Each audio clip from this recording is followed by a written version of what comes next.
natin sa ating paligid sa loob ng santuaryong ito na tayo ay napapaligiran ng mga palaspas.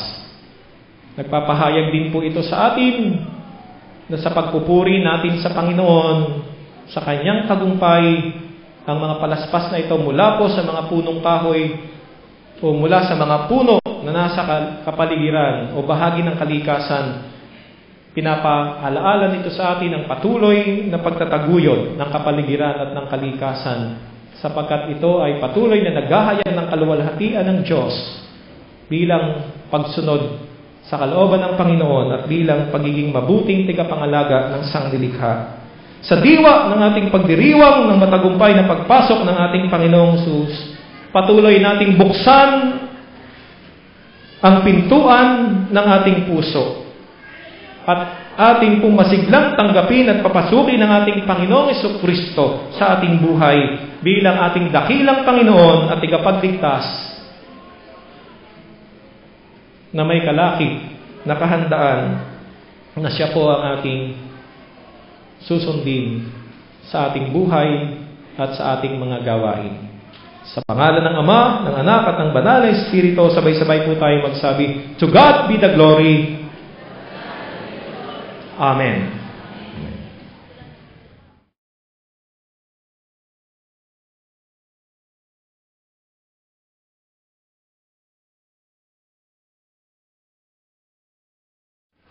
Ating pong gaganapin ang ikalawang paghahandog.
Tayo pong lahat ay magsitayo. Inaanyayahan po natin ang mga kapatid na nagpapasalamat, ang mga kapatid na may tanging pagsamo at panalangin sa Panginoon, ang mga kapatid na patuloy na nagtatalaga sa kanyang ministeryo. Inaanyayahan po na dumako dito sa altar.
Lagay po natin muli ang ating mga kamay sa tapat ng ating puso. Inaangkin po namin. Inaangkin namin ng may kagalakan at pagpapasalamat ang inyong pangako nang igagawad po ninyo ang inyong mapagligtas na pag-iingat, ang inyong banal na presensya sa buhay ng inyong mga anak. Panginoon, sa diwa ng kagalakan at pagpapasalamat, nahatid, O Diyos, ng tagumpay ang aming Panginoong Jesucristo upang ipahayag ang Kanyang kapangyarihan bilang Hari, bilang Panginoon at Tagapagligtas. Amin nga pong tinataas ang aming patuloy na pagpupuri, kagalakan at pagpapasakop sa Kanyang banal na pangalan.